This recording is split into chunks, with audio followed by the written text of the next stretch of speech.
So good afternoon friends, आप कैसे हो? मैं उम्मीद करता हूँ आप सब अच्छे होंगे। माफ़ी चाहूँगा, बहुत दिनों से वीडियो नहीं बना पाया था। आज मैं वीडियो डाल रहा हूँ एक्टिव एंड पैसिव वॉइस का।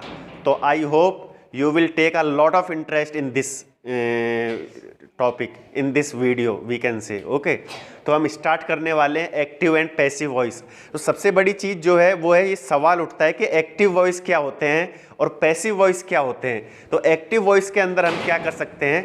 एक्टिव वॉइस के अंदर जो है यूज़ होगी हमारी सब्जेक्ट, उसके बाद में फिर वर्ब, उसके बाद में ऑब्जेक्ट। तो एक्टिव वॉइस में क्या होता है? जब कोई कर्ता किसी क्रिया को कर्म पर करने की कोशिश करता है, जब कोई कर्ता किसी क्रिया को कर्म पर करता है तो वह एक्टिव वॉइस कहलाता है। जैसे इंग्लिश में हम कहें कि जब कोई सब्जेक्ट किसी वर्ब को जो है ऑब्जेक्ट के ऊपर करेगा, तब जाके वो एक्टिव वॉइस के अंदर माना जाएगा।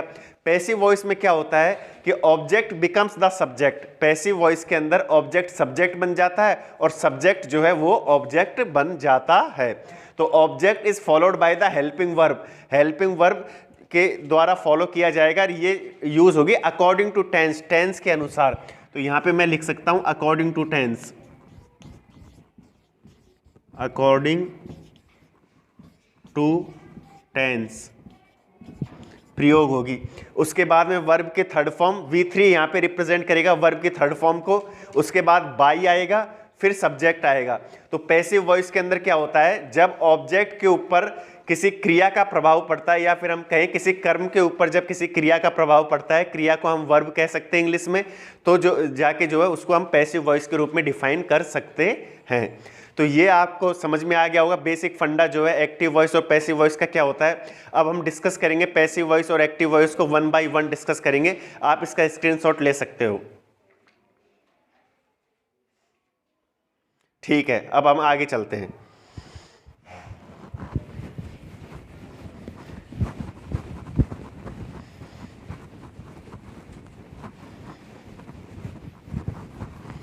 हम एक एक एग्जाम्पल लेते जाएंगे।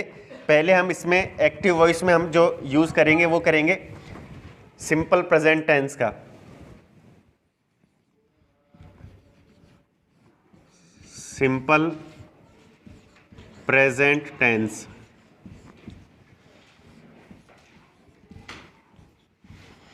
जिसके अंदर क्या होगा? सब्जेक्ट प्लस वर्ब की फर्स्ट फॉर्म प्लस ऑब्जेक्ट। ये जो है वो एक्टिव वॉइस का फॉर्म है। तो जब ये पैसिव वॉइस में बदलेगा तो ये बदल जाएगा ऑब्जेक्ट प्लस का हेल्पिंग वर्ब प्लस का वर्ब की थर्ड फॉर्म प्लस का बाई प्लस का सब्जेक्ट। एक एग्जाम्पल लेते हैं हम। एग्जाम्पल के द्वारा बेहतरीन तरीके से समझ में आएगा। सिंपल प्रेजेंट टेंस जो है, ये फॉर्मेट जो होता है बेटा वो हो जाएगा पैसिव,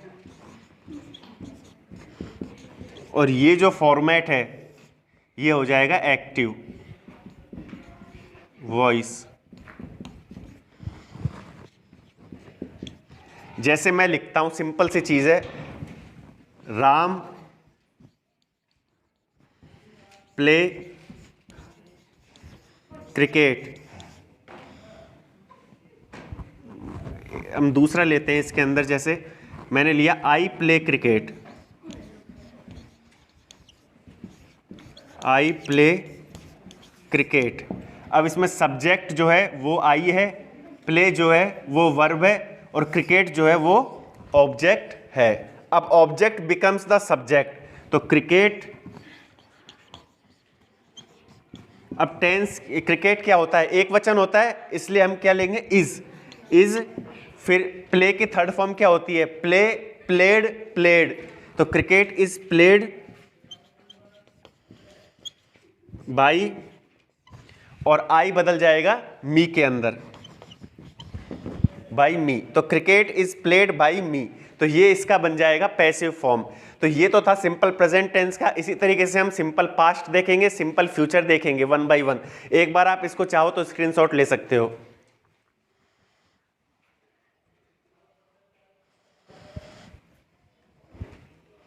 ठीक है, अब हम आगे चलते हैं सिंपल पास्ट टेंस की तरफ।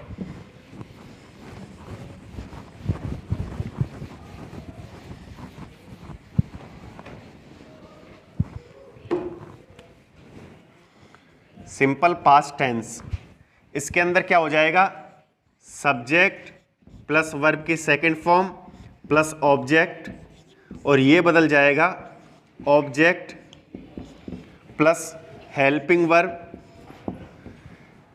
प्लस वर्ब की थर्ड फॉर्म प्लस का बाई और प्लस सब्जेक्ट।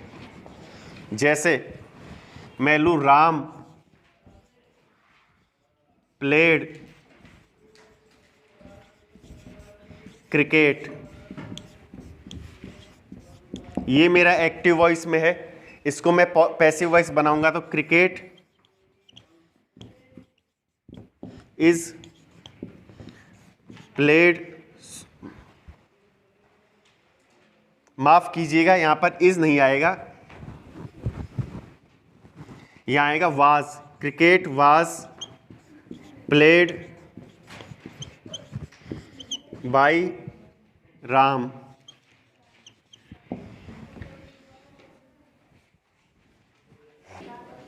तो इस तरीके से हम देख सकते हैं कि cricket was played by the Ram, यहाँ पर जो हेल्पिंग वर्ब है उसकी जगह पे हम हेल्पिंग वर्ब की जगह प्रयोग होगा वाज और वर का प्रयोग होगा।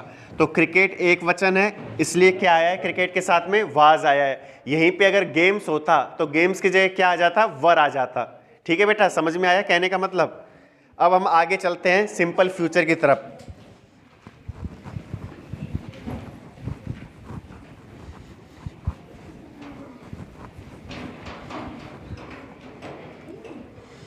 सिंपल फ्यूचर टेंस, इसके अंदर होगा सब्जेक्ट, सब्जेक्ट को मैं एस से रिप्रेजेंट कर रहा हूं, विल शैल प्लस वर्ब की first form plus object, object को मैंने ओ से रिप्रेजेंट किया है यहाँ पे। अब इसके बाद में जाके जो है ये जो है पैसिव वॉइस में बनेगा, ऑब्जेक्ट बिकम्स द सब्जेक्ट, तो ऑब्जेक्ट पहले आ जाएगा शैल विल जो कि हेल्पिंग वर्ब के रूप में प्रयोग होंगी, प्लस का बी प्लस का वर्ब की थर्ड फॉर्म प्लस का बाई प्लस का सब्जेक्ट। जैसे मैं कहूँ कि आई विल प्ले फुटबॉल, तो यहां से बनेगा ये football will be played by me, football will be played by me, ये बनेगा यहाँ से ये सेंटेंस। तो कहने का मतलब हम फर्स्ट पर्सन के साथ सेल का प्रयोग भी कर सकते हैं, आई और वी के साथ जो है सेल का प्रयोग भी होता है, और आई और वी के साथ में आजकल मॉडर्न इंग्लिश में विल का प्रयोग भी होने लगा, इसलिए हम सेल का भी प्रयोग कर सकते हैं। तो सेल का प्रयोग करते हैं तो विल बी की जगह क्या आ जाता, सेल बी आ जाता। तो इस तरीके से हमारा ये सिंपल फ्यूचर टेंस खत्म होता है। अब हम देखते हैं कि किस तरीके से मॉडल्स के अंदर परिवर्तन किस तरीके से होता है। आप एक बार इसका स्क्रीनशॉट ले लीजिए।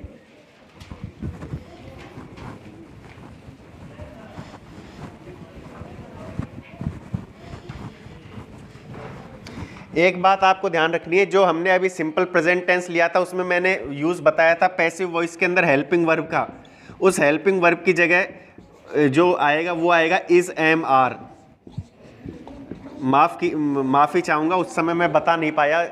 तो कहने का मतलब ये है कि जब अपन ने बताया था सिंपल प्रेजेंट टेंस के अंदर हेल्पिंग वर्ब का प्रयोग होगा तो हेल्पिंग वर्ब वहाँ पे इज एम आर के रूप में आएगी, तो हमने प्रयोग किया था वो इज के रूप में। तो ये हेल्पिंग वर्ब का कॉन्सेप्ट रहेगा। इसको मैं एक बार बाद में और बता दूंगा अच्छे तरीके से।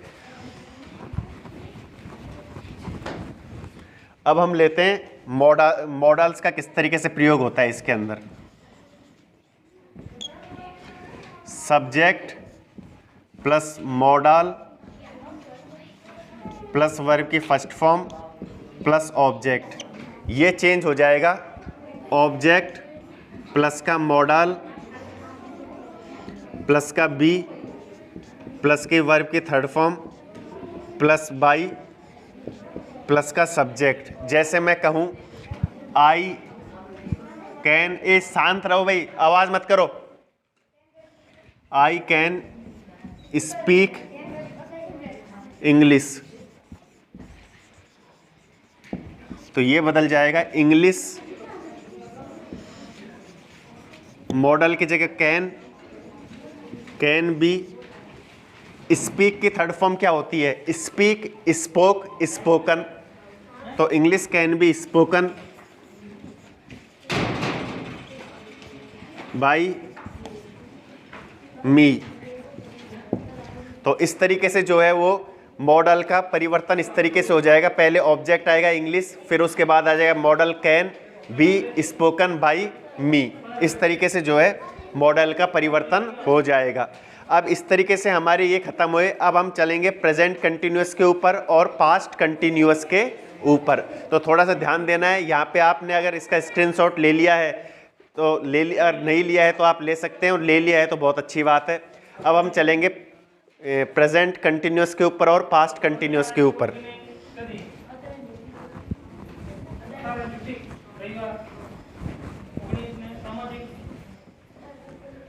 प्रदीप सर,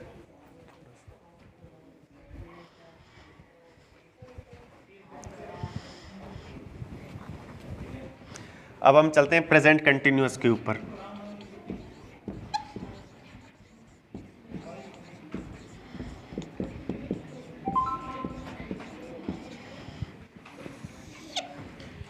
इसके अंदर जो फॉर्मेट यूज होगा वो हो जाएगा subject plus is am are plus verb plus ING plus object. तो ये पैसिव वॉइस में बदलेगा object plus is am are plus का बीइंग प्लस वर्ब की थर्ड फॉर्म प्लस का बाई प्लस का सब्जेक्ट। जैसे मैं लूँ यहाँ पे चिल्ड्रन आर प्लेइंग क्रिकेट। तो इसको जो है हम चेंज कर सकते हैं, ऑब्जेक्ट सब्जेक्ट बन जाएगा। तो cricket is being played by children. इस तरीके से बन जाएगा। अगर यहाँ पे बहुवचन होता तो आर का प्रयोग होता, और यहाँ पे अगर आई होता तो आई के साथ एम का प्रयोग होता है, और जो एक वचन है उसके साथ इज का प्रयोग होगा, और बहुवचन होता तो उसके साथ आर का प्रयोग हो जाता। तो इस तरीके से ये प्रेजेंट कंटिन्यूअस टेंस हमारे यहाँ से खत्म होता है। अब इसके प्रेजेंट कंटिन्यूअस टेंस का फॉर्मेट एक्टिव और पैसिव वॉइस के अंदर ये हमारा खत्म होता है। अब हम पास्ट कंटिन्यूअस की तरफ चलेंगे। एक बार आप इसका स्क्रीनशॉट ले लो।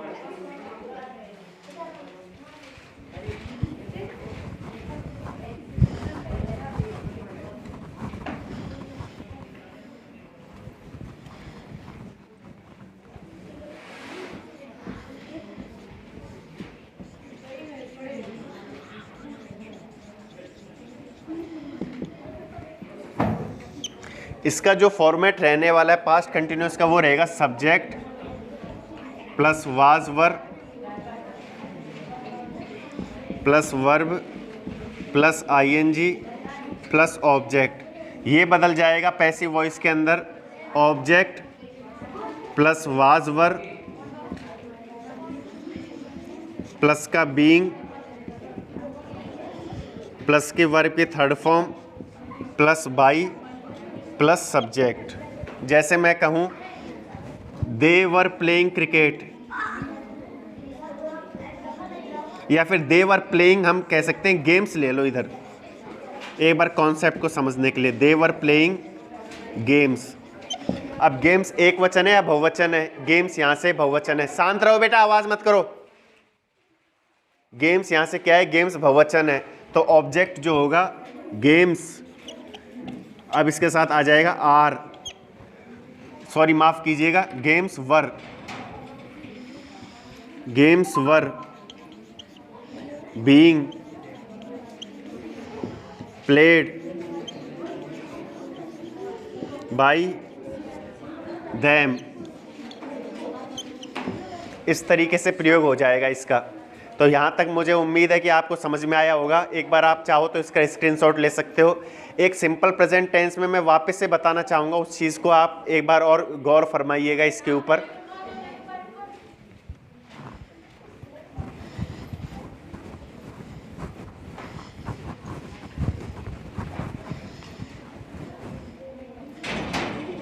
जल्दी से देख लेते हैं simple present.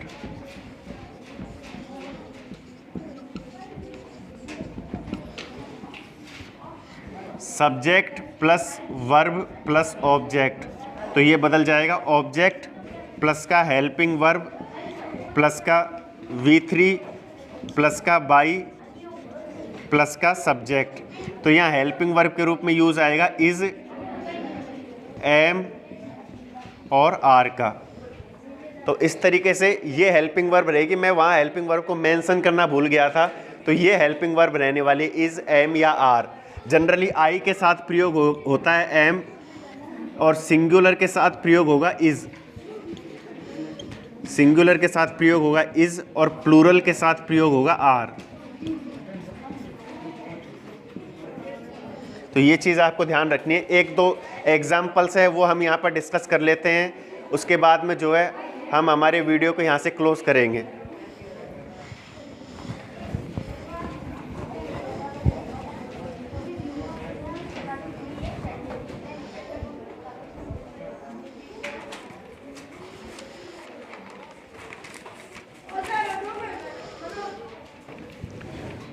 I will not tolerate this nonsense.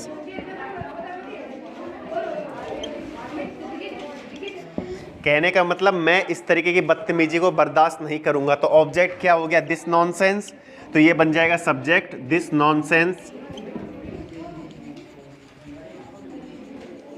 Will not be tolerated by me। दूसरा एग्जाम्पल लेते हैं, police arrested him, police arrested him. अब इसके अंदर बच्चे करेंगे he was arrested by the police, he was arrested by the police। लेकिन जब सब्जेक्ट अंडरस्टूड होता है कि पकड़ता कौन है, जनरली पुलिस पकड़ती है, भागता कौन है, भागता चोर है। तो जब जो अंडरस्टैंड होते हैं जहाँ पर सब्जेक्ट कि भाई कौन पकड़ेगा, तो ऐसे केस के अंदर हम सब्जेक्ट को मेंशन ना भी करें तो भी चलेगा। तो ही वाज अरेस्टेड तक भी अगर हम लिखते हैं ऐसे केस के अंदर तो भी सही है। अगर दोबारा सुनिए एक बार, जब सब्जेक्ट अंडरस्टूड होता है कि भाई पकड़ने वाला कौन है, पुलिस है, भागने वाला कौन है, चोर है, तो जब अंडरस्टूड होता है तो पैसिव वॉइस बनाते टाइम उस सब्जेक्ट को मेंशन करना जरूरी नहीं होता। हम ही वाज अरेस्टेड तक भी लिखेंगे तो भी ठीक है। तो इसी के साथ मेरा वीडियो ख़त्म होता है और बहुत बहुत धन्यवाद आपका, और बाकी जो चीज़ें वो हम आगे करेंगे।